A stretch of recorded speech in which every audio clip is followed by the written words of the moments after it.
નમસ્કાર ગુજરાતના લોકો ફરી એક વખત તૈયાર થઈ જજો કેમ કે ગુજરાતની અંદર આગામી 3 દિવસ સુધી હવે આવી રહ્યો છે ફરી એક વખત ભારેથી અતિ ભારે વરસાદનો રાઉન્ડ। મિત્રો આ રાઉન્ડ શા કારણે આવી રહ્યો છે તો બંગાળની ખાડીમાં એક સિસ્ટમ બની હતી, એ સિસ્ટમ ધીમે ધીમે આગળ વધી હતી અને ત્યાર પછી એ સિસ્ટમ લો પ્રેશરની અંદર કન્વર્ટ થઈ છે અને ત્યાર પછી એ સિસ્ટમ ફરીથી આગળ વધી છે અને હાલમાં સાયક્લોનિક સિસ્ટમની અંદર એટલે કે મોટી સિસ્ટમ વેલમાર્ક લો પ્રેશર જેવી સિસ્ટમ બની છે અને એ સિસ્ટમ ઝારખંડથી આગળ હાલમાં ઉત્તર પ્રદેશ ઉપર સ્થિત છે અને એ સિસ્ટમ આગામી 2-3 દિવસની અંદર હજી પણ આગળ વધશે અને ગુજરાત નજીક આવશે અને આ સિસ્ટમને કારણે એક મોટો ઘેરાવો બનશે એટલે કે બહોળું સર્ક્યુલેશન છે એ તૈયાર થશે, મોટો ટ્રફ છે એ તૈયાર થશે અને આ ટ્રફ છે એ ગુજરાત ઉપરથી અરબી સમુદ્ર ઉપરથી પસાર થશે, બંગાળની ખાડી લાગુ ભારતના ઘણા બધા ભાગોની અંદર આ ઘેરાવો છે એ ઘેરાઈ જશે, જેમને કારણે આગામી 3 દિવસ સુધી ગુજરાતની અંદર ભારેથી અતિ ભારે વરસાદ છે એ જોવા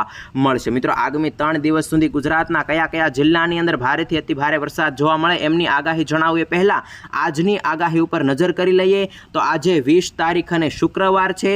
આજની આગાહી ઉપર નજર કરીએ તો મિત્રો આજે ગુજરાતની અંદર પવનની સ્પીડ છે એ 20 થી લઈ અને 25 કિલોમીટર પ્રતિ કલાકની જોવા મળશે।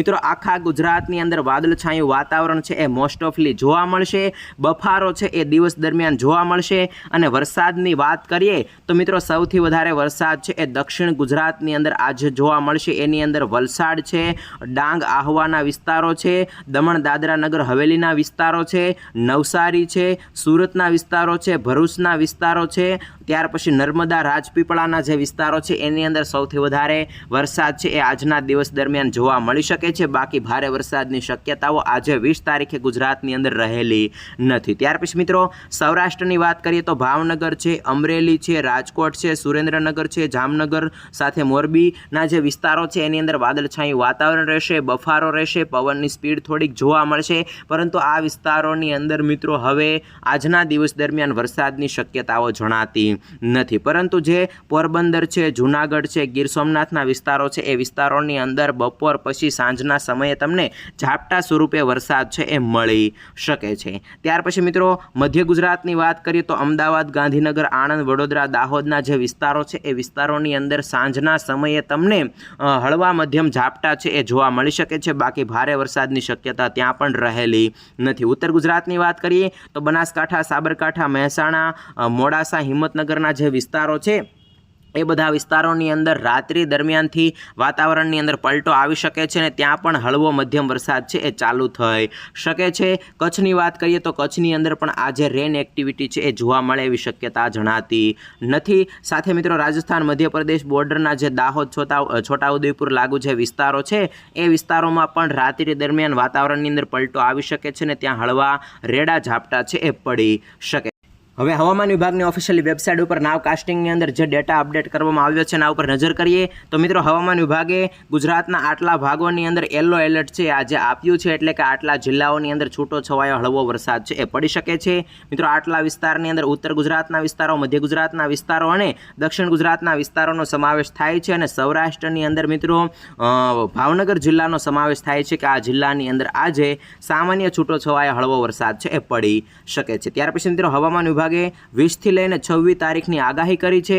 એની અંદર મિત્રો સૌરાષ્ટ્ર અને કચ્છની અંદર યલો એલર્ટ આપવામાં આવ્યું છે એટલે કે સામાન્ય વરસાદની આગાહી કરી છે, પરંતુ 22 અને 23 તારીખે મિત્રો ગુજરાત રિલિજનની અંદર ઓરેન્જ એલર્ટ છે એ આપવામાં આવ્યું છે એટલે કે આગામી 26 તારીખ સુધી હવામાન વિભાગે આગાહી કરી છે। અને મિત્રો વોર્નિંગના ડેટા ઉપર નજર કરીએ તો હવામાન વિભાગે પોતાની ઓફિશિયલી વેબસાઇટ ઉપર આજે વોર્નિંગના ભાગરૂપે દક્ષિણ ગુજરાતની અંદર 3 જિલ્લાની અંદર રેડ એલર્ટ છે જાહેર કર્યું છે અને 5 જિલ્લાની અંદર ઓરેન્જ એલર્ટ છે એ જાહેર કર્યું છે। તમે અહીંયા એ જિલ્લા જોઈ શકો છો। ત્યાર પછી મિત્રો મેં તમને જણાવ્યું છે કે સિસ્ટમને કારણે ગુજરાતની અંદર વરસાદ જોવા મળશે એ પ્રમાણે હવામાન વિભાગે ઓફિશિયલી ડેટા છે એ અપડેટ કર્યો છે। અહીંયા તમે જોઈ શકો છો આ 19 તારીખની આગાહી છે, આ 20 તારીખની આગાહી છે। 20 તારીખે ગુજરાતની અંદર અમુક વિસ્તારે એટલે કે છૂટાછવાયા વિસ્તારોએ ગાંજવીજ સાથે મધ્યમથી હળવો વરસાદ જોવા મળશે અને ત્યાર પછી મિત્રો તમે અહીંયા જોઈ શકો છો આ 21 તારીખનો ડેટા છે। 21 તારીખની અંદર ગુજરાતની અંદર રેન એક્ટિવિટી છે એની અંદર વધારો થશે।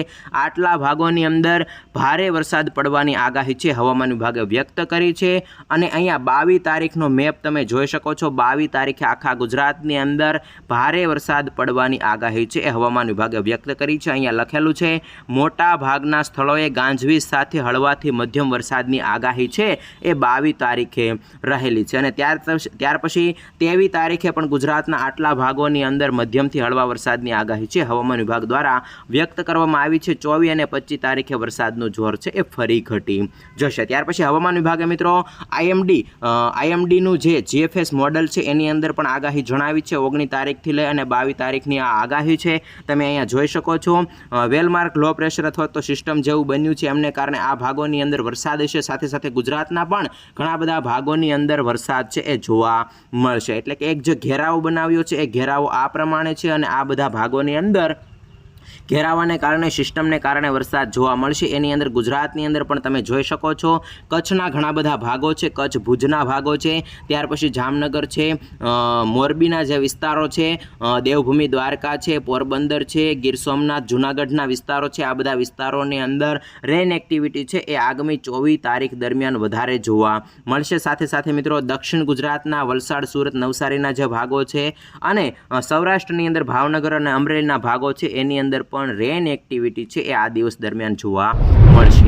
હવે આવનાર 3 દિવસ સુધી ગુજરાતના કયા ભાગોની અંદર ભારેથી અતિ ભારે વરસાદ પડશે એમની માહિતી જણાવું તો સૌથી પહેલાં સિસ્ટમની અપડેટ તમને જણાવી દઉં કે બંગાળની ખાડીમાંથી જે સિસ્ટમ બની હતી એ સિસ્ટમ લો પ્રેશરની અંદર અત્યારે એટલે પહોંચી છે, જ્યારે ઓલરેડી એક સિસ્ટમ છે એ ભારતના આ ભાગોની અંદર છે। એટલે કે ટોટલ 2 સિસ્ટમો છે એ ભારતના ભાગોની અંદર હાલમાં જોવા મળી રહી છે। અને મિત્રો આ લો પ્રેશરવાળી સિસ્ટમ જે રીતે આગળ વધશે અને આગળ વધશે એટલે જે આ આગળની ઓલરેડી સિસ્ટમ છે એને થોડોક નીચે ધક્કો મારશે। એટલે કે મિત્રો મધ્યપ્રદેશ, રાજસ્થાન, ઇન્દોર સુધી એ સિસ્ટમને ધક્કો મારશે અને આ બંને સિસ્ટમ ભેગી થઈ અને કદાચ વેલમાર્ક લો પ્રેશર છે એ પણ બની શકે છે અને એ સિસ્ટમો છે એ બંને એક મોટો ઘેરાવો બનાવશે અને એ ઘેરાવાને કારણે ગુજરાતની અંદર વધારે વરસાદ જોવા મળશે। મિત્રો આ સિસ્ટમ જે રીતે નજીક આવશે, ગુજરાત નજીક નીચે આવશે એને કારણે સૌથી વધારે વરસાદ છે એ મિત્રો આ ભાગોની અંદર જોવા મળશે। એટલે ગુજરાતની અંદર ઉત્તર ગુજરાતના જે વિસ્તારો છે, ઉત્તર ગુજરાતના જે ભાગો છે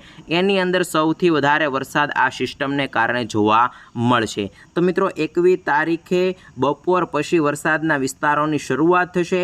22 તારીખે અને 23 તારીખે મુખ્ય રાઉન્ડ છે આ સિસ્ટમનો હોઈ શકે છે અને 24 તારીખથી ફરીથી સિસ્ટમ નબળી પડી જાય એવું જણાઈ રહ્યું છે। અને સૌથી વધારે વરસાદ છે મિત્રો આ સિસ્ટમને કારણે ઉત્તર ગુજરાતના વિસ્તારો છે એટલે કે બનાસકાંઠા છે, સાબરકાંઠા છે, પાટણ છે, મહેસાણા છે, હિંમતનગર છે, મોડાસા છે, પાલનપુર છે, આ બધા વિસ્તારોની અંદર વધારે વરસાદ છે એ જોવા મળશે। કચ્છની અંદર પણ મિત્રો આ સિસ્ટમને કારણે કચ્છની અંદર ભુજ છે, નલિયા છે, ગાંધીધામ છે, આ બધા વિસ્તારોની અંદર વરસાદની શક્યતા રહેલી છે।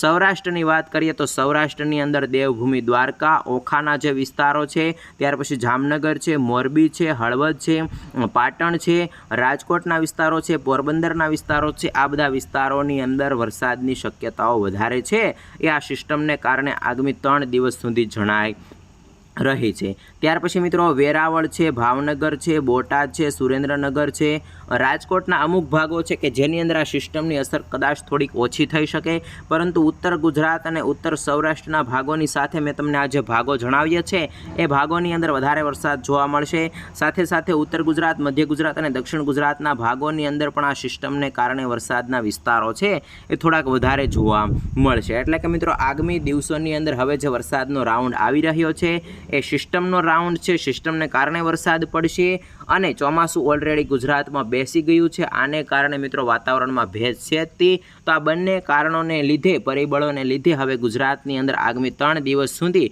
20, 21 અને 22 તારીખ દરમિયાન સારા વરસાદના સંકેતો છે એ વેધર મોડલોની અંદર જણાઈ રહ્યા છે। તો ગુજરાતના જે ભાગોની અંદર મિત્રો હજી વાવણી લાયક વરસાદ નથી થયો ત્યાં વાવણી લાયક વરસાદ પડવાની શક્યતાઓ, સંભાવના છે એ આગાહીની અંદર જણાઈ રહી છે। એટલે ખેડૂતો માટે આવી ગઈ છે ખુશ ખબર। પછી એક વધારે મોડલના માધ્યમથી સમજવાની ટ્રાય કરીએ કે હાલમાં સિસ્ટમ કઈ જગ્યા ઉપર છે અને સિસ્ટમની આજુબાજુ ભેજ કેટલો છે. આ મોડલ છે એ ભેજનું પ્રમાણ બતાવે છે. બંગાળની ખાડીમાંથી જે સિસ્ટમ આવી હતી એ સિસ્ટમ તમે અહીંયા જોઈ શકો છો. આ જગ્યા ઉપર છે 850ના HPA લેવલ ઉપર આ સિસ્ટમ છે એ આ રીતે રોટેટ થઈ રહી છે અને આજુબાજુ ભેજનું પ્રમાણ ખૂબ વધારે છે. ભેજનું પ્રમાણ ખૂબ વધારે હોય તો વરસાદ આવવાની શક્યતાઓ છે એ ખૂબ જ વધારે હોય છે. એમાં પણ જોવું પડે છે કે કયા કયા લેયરની અંદર ભેજનું પ્રમાણ વધારે છે અને એના બેઝ ઉપર વરસાદ આવતો હોય છે. અને એની આગળ એક મિત્રો સિસ્ટમ છે એ પણ મેં તમને જણાવ્યું છે કે ઓલરેડી સિસ્ટમ છે અને 20 તારીખની અપડેટ પ્રમાણે તમે અહીંયા એક મોટો ઘેરાવો છે, ટ્રપ છે એ જોઈ શકો છો. પવન છે એ આ રીતે ફરી રહ્યા છે. ક્લિયર કટ મિત્રો આ સિસ્ટમની અંદર આ વેધર મોડલની અંદર જણાઈ રહ્યું છે. અને જે રીતે આ ઘેરાવો ફરી રહ્યો છે, જે રીતે આ સિસ્ટમ હજી નજીક આવશે એમાં બંને સિસ્ટમ છે એ મર્જ થઈ શકે છે, એટલે કે એક થઈ શકે છે અને આ સિસ્ટમને કારણે એક મોટો ઘેરાવો બનશે અને અહીંયા જે સિસ્ટમ છે થોડીક નીચે આવશે એને કારણે ગુજરાત નજીક એ સિસ્ટમ પહોંચી જશે અને આ જે આજુબાજુ ભેજનો ઘેરાવો છે એ ઘેરાવો પણ ગુજરાત ઉપર આવી જશે અને જ્યારે આ ઘેરાવો છે એ ગુજરાત ઉપર આવશે ત્યારે વરસાદની શરૂઆત થઈ જશે. અને મિત્રો હાલમાં જે પવનો છે એ અરબી સમુદ્રમાંથી પણ જઈ રહ્યા છે, પરંતુ એ પવનો થોડાક સૂકા છે, ત્યાં ભેજનું પ્રમાણ જણાતું નથી, પરંતુ અહીંયા જે ભેજનું પ્રમાણ છે એ કન્ટિન્યુ આગળ વધશે અને અરબી સમુદ્ર ઉપર આવશે અને અરબી સમુદ્ર ઉપર ભેજનું પ્રમાણ આવે એટલે ત્યાં થોડાક ઠંડા પવનો હોય અને એ પવનોને કારણે ઠંડા પવનો છે એ આખી આ સિસ્ટમમાંથી રોટેટ થશે, એટલે કે ફરશે અને વરસાદની શરૂઆત થશે અને અમુક વિસ્તારોની અંદર ભારે વરસાદ પણ જોવા મળશે. મિત્રો 21 તારીખે, 22 તારીખે અને 23 તારીખ દરમિયાન 5 થી 6 ઇંચ વરસાદ પડી જાય એવા પણ અહેવાલો જણાઈ રહ્યા છે અમુક વિસ્તારોની અંદર. બાકી મધ્યમ વરસાદની આગાહી છે એ રહેલી છે. ખાસ કરીને મિત્રો આ ભેજનું પ્રમાણ છે એ ઉત્તર ગુજરાત, રાજસ્થાન, મધ્યપ્રદેશ બોર્ડર લાગુ વિસ્તાર ઉપર વધુ હશે, એટલે કે એ વિસ્તારોની અંદર વરસાદ પડવાની શક્યતા વધારે રહેલી છે. અને પવનો છે એ ખાંચાવાળા વિસ્તારોમાંથી વધારે પસાર થતા હોય એટલે ત્યાં અથડાતા હોય, ત્યાં લેયર બનતું હોય અલગ અલગ, એને કારણે જે આ બધા વિસ્તારો છે સૌરાષ્ટ્રના એની અંદર પણ સારા વરસાદ પડવાના સંકેતો છે એ જણાઈ રહ્યા છે.